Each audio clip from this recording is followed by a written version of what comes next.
Signal থেকে সড়কে এনে রবি ঠাকুরের বলি গীতাঞ্জলির বদলা নিতে তোমরা লিখলে কথাঞ্জলি, আর গীতবিতানের মান ভোলাতে কবিতা বিতান চেষ্টা।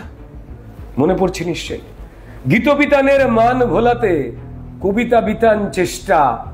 ভাই, এত লুটে যাও, রক্ত খাও, তবুও মেটে না চেষ্টা। বাংলার মাটি বাংলার জল, কলম চালালে তুমি। বাংলার মাটি, রবি ঠাকুরের লেখা, বাংলার মাটি বাংলার জলে কলম চালালে তুমি। লজ্জিত আজ বাংলা বাঙালি আমার জন্মভূমি। তবে যতই জ্বালাও যতই পোড়াও রবি ঠাকুরের ছবি, তোমরা যতই জ্বালাও যতই পোড়াও রবি ঠাকুরের ছবি, বাঙালির বুকে বিশ্বের মুখে থাকবে বিশ্বকবি। তো আইসিসিআর থেকে সম্মানীয় বিরোধী দলনেতা শুভেন্দু অধিকারী এবং আমরা রবীন্দ্রনাথকে মাল্যার্পণ করে আমরা ক্ষমা চেয়েছিলাম, কারণ আইন তো আমরা নিজেদের হাতে তুলে নিতে পারি না। তো তাই প্রতিবাদ করেছিলাম যাতে এই রবীন্দ্র অপমান, এক কথায় বাংলা এবং বাঙালির এই অপমান যেন না হয়, বা ওই দোষীকে কড়া থেকে কড়াতম শাস্তি যেন দেয় রাজ্য সরকার। দুর্ভাগ্যজনকভাবে বাঙালি মনীষীদের নিয়ে নানান কথাবার্তা বলা, আমাদের সম্মানীয় মুখ্যমন্ত্রী টু শব্দটি করেননি, এবং উল্টে তৃণমূল দলের যারা মুখপাত্ররা ছিলেন তারা এই রবীন্দ্রনাথের ছবিতে আগুন দেওয়া টিএমসিপি ছাত্র নেতাকে বাঁচাতে বলেছিলেন, সে নাকি গুলিয়ে ফেলেছিল রবীন্দ্রনাথকে। আপনারা নিশ্চয়ই বুঝতে পারছেন যে বাঙালির এমন কোনো দিক নেই তিনি রবীন্দ্রনাথকে গুলিয়ে ফেলতে পারেন কারুর সঙ্গে। আর যে রবীন্দ্রনাথকে চেনে না, সে না বাংলাকে চেনে না বাঙালিকে চেনে। তো তারা সাফাই দেওয়ার চেষ্টা করেছিল। আইসিসিআর থেকে আমরা রাজনৈতিক পতাকা ছাড়াই মিছিল করে পার্শ্ববর্তী রবীন্দ্র সদনে যাই, সেখানে একটি বড় রবীন্দ্র মূর্তি রয়েছে, সেখানেও মাল্যার্পণ করে ক্ষমা চাইবার জন্য। এবং যখন আমরা রাস্তা দিয়ে আসতে শুরু করি তখন এই ঘটনা জানতে পেরে বহু সাধারণ মানুষ যাদের সঙ্গে কোনো রাজনৈতিক দলের যোগাযোগ নেই, তারাও কিন্তু এই প্রতিবাদ মিছিলে সমবেত হন আমাদের সঙ্গে, তারাও প্রতিবাদে গলা মেলান। কিন্তু অত্যন্ত দুর্ভাগ্যজনক ঘটনা, রবীন্দ্র সদন চত্বরে আমরা পৌঁছবার সঙ্গে সঙ্গেই ভয় পেয়ে তৃণমূলের দলদাস পুলিশ রবীন্দ্র সদন চত্বর তালা মেলে পালিয়ে যায় যাতে আমরা না ঢুকতে পারি। তো আমরা সেখানে যখন প্রতিবাদ সভা করছি তখন হাওয়া খারাপ বুঝতে পেরে তারা অদ্ভুত রকম ভাবে ঘোষণা দেয় যে ওই তৃণমূলের ছাত্র নেতাকে, চাঁচল কলেজের, তাকে নাকি বহিষ্কার করা হয়েছে। এবং তারপর যখন এটা নিয়ে আরো চিৎকার শুরু হয় তখন জানতে পারা যায় এই এবি সোহেল, তাকে নাকি পুলিশ গ্রেপ্তার করলো, অর্থাৎ আমাদের আন্দোলন, আমাদের বিক্ষোভের চাপে পড়ে বাংলা এবং বাঙালির নামে, বাংলা এবং বাঙালিকে প্রতিনিয়ত লোটা তৃণমূল কংগ্রেস যেভাবে তার মুখোশ আর ধরে রাখতে পারছে না মুখের সামনে, শেষভাবে বাঁচাবার চেষ্টা করল। কিন্তু শেষ রক্ষাও তো হয় না এই করে। আপনাদের নিশ্চয়ই স্মরণে আছে যে বেশ কয়েক বছর আগেই তৃণমূলের রাজনৈতিক সভা মঞ্চ থেকে 21শে জুলাই সেখানে দাবি তোলা হয়েছিল, স্লোগান তোলা হয়েছিল, রামকৃষ্ণ তৃণমূল, মা শারদা তৃণমূল, বিবেকানন্দ তৃণমূল। এর থেকে লজ্জার ঘটনা বাংলার বুকে আমি জানি না আর কি না কি হতে পারে। না রবীন্দ্রনাথের উপরে আক্রমণ, এটা নতুন কোনো কিছু নয়। আপনারা যদি আরো একটুখানি পিছিয়ে যান আপনারা মনে করতে পারবেন যে রাজ্যের সঙ্গীত হিসেবে বাংলার মাটি বাংলার জল, এই রবীন্দ্র ঠাকুরের লেখাটাকে বেছে নেওয়া হলো। ভালো কথা, কিন্তু মজার কথা হচ্ছে এই লেখার ওপরে মমতা বন্দ্যোপাধ্যায় এবং তার সরকার কলম চালিয়ে দিয়ে বাংলার গুলোকে কেটে বাঙালির করে দিলেন। অর্থাৎ তাদের এতটাই স্পর্ধা, রবীন্দ্রনাথ ঠাকুরের লেখার ওপরে কলম চালালেন। শুধু তারা এখানেই থেমে থাকলেন না, গীতবিতান বলুন বা গীতাঞ্জলি বলুন, তার সঙ্গে প্রতিযোগিতা করতে নিজেদের মান যোগ্যতায় না পেরে চালাকির মধ্যে দিয়ে উন্নীত করতে কোথাও কবিতা বিতান, কোথাও কথাঞ্জলি, তারা দিন রাত্রির এই সমস্ত কাণ্ড করে যাচ্ছেন। তাদের মান সম্মান হৃদয় কম্পিত হয় কিনা জানি না, কিন্তু বাঙালির হয়।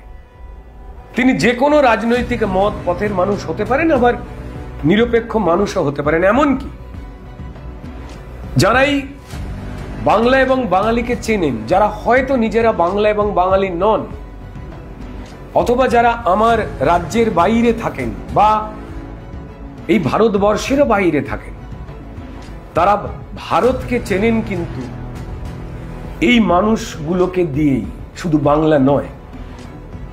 তাদের প্রতি ক্রমাগত আক্রমণ চলে যাচ্ছে এবং সব থেকে বেশি আক্রমণ বোধহয় আমাদের প্রিয় রবীন্দ্রনাথকে নিয়ে তারা করে চলেছে এবং একটা অংশ চুপ করে রয়েছে। আপনাদের নিশ্চয়ই স্মরণে আছে, এর আগে হঠাৎ করে এই সরকার যখন ক্ষমতায় এসেছিল, তারা সিগন্যালে রবীন্দ্রসঙ্গীত বাজাতেন। এখন সিগন্যালে সিগন্যালে শহর এবং মফস্বলে রবীন্দ্রসঙ্গীত বাজে না, বাজে সিগন্যালে দাঁড়িয়ে থাকা ক্রমাগত বেকারত্বের জ্বালায় বেশ কিছু ছেলে মেয়ে মলিন পোশাক পরে যখন ভিখারি সেজে আপনার গাড়ির সামনে বা আপনার সামনে বলে 2টি টাকা দেবেন, ভাত খাবো। তাই রবীন্দ্রনাথ সিগন্যাল থেকে সরে এসেছেন। সেই সিগন্যালে এখন বেকার ছেলে মেয়ে, অভাবী মানুষজনের ভিড়, যারা পরিযায়ী শ্রমিক হয়ে অন্য রাজ্যে চলে যেতে পারেননি, ভিক্ষুকের পেশা বেছে নিয়েছেন ব্যথাতুর ভাবে। যখন রবীন্দ্রনাথের লেখা বাংলার মাটি বাংলার জল কেটে তারা বাঙালির করে চেঞ্জ করে দিচ্ছেন, তখন সেই অনুষ্ঠানে এই রাজ্যের প্রচুর শিল্পী, লেখক, বুদ্ধিজীবীরা তারা উপস্থিত হয়েছিলেন। তাও আমরা দেখেছি, কষ্ট লেগেছে। আমরা প্রত্যেকে এদের সম্মান করি। এই রাজ্যের বহু মানুষ রয়েছেন যারা তাদের দেখেই প্রতিবাদ করার ধরন অনেকটা বাড়াতে শিখেছিলেন। তারা চুপ রয়েছেন রবীন্দ্রনাথের ছবি পুড়িয়ে দেওয়াতে।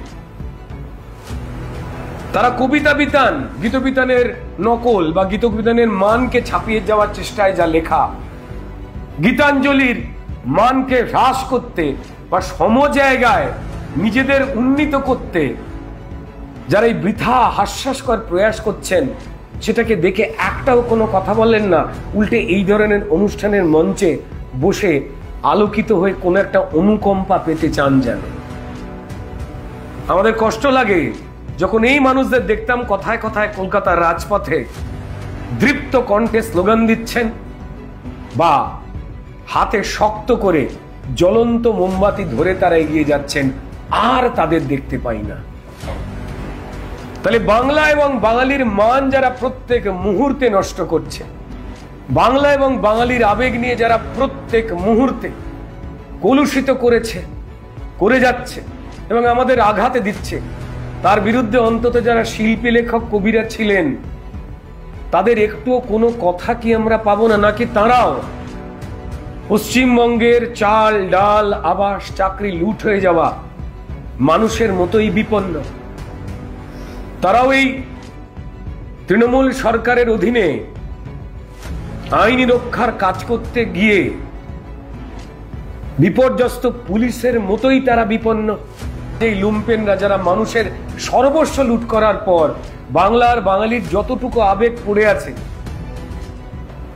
রামকৃষ্ণদেব, বিবেকানন্দ, মা শারদা, আমাদের পরম প্রিয় বিশ্বকবি রবীন্দ্রনাথ, আমাদের প্রাণের ঠাকুর রবি ঠাকুর, বা বিদ্যাসাগর, যিনি আমাদের অক্ষর জ্ঞানে আলো দিয়েছিলেন, তাদের সঙ্গে যদি কখনো এরা এই ধরনের আচরণ করে, অনুরোধ করব গর্জে উঠতে যে আপনারা নিজেদের চুরিতেই সীমাবদ্ধ রাখুন, তার ফলাফল নিশ্চয়ই মানুষ দেবে গণতান্ত্রিক পদ্ধতিতে। কিন্তু দোহাই, আমাদের হৃদয়ে যে জায়গা রয়েছে এই মনীষীদের জন্য, এই শ্রদ্ধেয় ব্যক্তিত্বদের জন্য, এরা দুদিন পরে হয়তো ওই কমিউনিস্টদের মতোই নেতাজির সম্পর্কে যেমন তারা বলেছিলেন তোজোর কুকুর, এই ধরনের কোনো অসম্মানজনক মন্তব্য না করে ফেলেন, সেই চিন্তাতেও তো ভাবছেন বহু মানুষ। তাই যারা অন্তত শিল্পী, লেখক, বুদ্ধিজীবী, কবি, সাহিত্যিক রয়েছেন, যারা রবীন্দ্রনাথকে নিয়ে গর্ব করেন, তারা দয়া করে কিছু তো বলুন। নাহলে আপনাদের মান সম্পর্কেই, আপনাদের অন্তরাত্মায় তাঁর সম্পর্কে আসলে জায়গা কতটুকু ছিল সেই বিষয় তো প্রশ্ন উঠে আসবে। আর এই লুম্পেনেরা লাফালাফি করবে এই রাজ্য জুড়ে। আমাদের চোখের সামনে এই শাসক দলের লুম্পেন যত শ্যাম্পেন খোলে, সোম থেকে শনি রবি সরকারি ভয়ে ভাঙে সিঁড়ি দ্বারা বুদ্ধিজীবী ও কবি। আমরা দেখতে চাই না। আমাদের যারা শিক্ষা জগতের মানুষ, যারা শিল্প জগতের মানুষ, তাদের আমরা সম্মান করি। রবীন্দ্রনাথের ছবিতে আগুন লাগাবার পর আপনাদের একটা লাইনও লিখতে দেখিনি আমরা। বাঙালি দেখেনি, বাংলা দেখেনি। যদি আপনারা চুপ হয়ে থাকেন তাহলে আপনাদের সম্পর্কে মনেই হবে যে আপনারা কি শিরদানা বিক্রি করে দিয়েছেন, মোমবাতির দোকানগুলো কি হারিয়ে গেছে, বাঙালির চাল ডাল, নাগরিক অধিকার, ভোট, চাকরি সবই তো উধাও হয়ে গেছে। প্রায় ৭,৫০০ স্কুল বন্ধ হয়ে রয়েছে। স্কুলে স্কুলে সরস্বতী পুজো, সেটাও বন্ধের প্রক্রিয়া শুরু হয়ে গেছে। আর কতটা সহ্য করে? আমাদের এখানে শিক্ষকেরা তাদের চাকরি চুরি হলে বিকাশ ভবনের সামনে তার অধিকারের কথা বলতে গেলে পুলিশকে দিয়ে উড়ন্ত লাথি বা এমন মারা হয়, রক্তাক্ত হয়ে থাকে বিকাশ ভবনের সামনে রাস্তা, রক্তাক্ত হয় চক আর ডাস্টার আর ব্ল্যাকবোর্ড।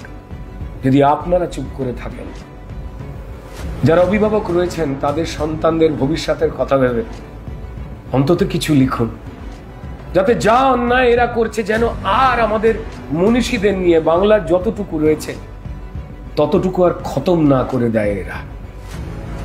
মানুষের কাছেই শেষ শক্তি রয়েছে। যারা শিল্পী, লেখক, বুদ্ধিজীবী, কবি, সাহিত্যিক রয়েছেন, রবীন্দ্রনাথের ছবি জ্বললে আপনারা চুপ করে থাকবেন? তারপর বাংলার বাঙালি নিয়ে যদি আপনারা কোনো কথা বলেন, মানুষ কি আপনাদের তেমনটা করে আর বিশ্বাস করতে পারবে? আমার মনে হয় একটু ভেবে দেখবেন। জানি ভয় রয়েছে, ভয়টাকে জয় করতে হবে আমাদের সবাইকে। সবাইকে বলবো একটু প্রতিবাদটা করুন, নাহলে এরা রবীন্দ্রনাথের ছবি জ্বালানো অব্দি চলে এসছে। তারপর হয়তো আপনার আমার বাড়ি, মান, সম্মান, নাগরিক অধিকার সবকটাতেই হয়তো আগুন জ্বালিয়ে খতম করে দেবে।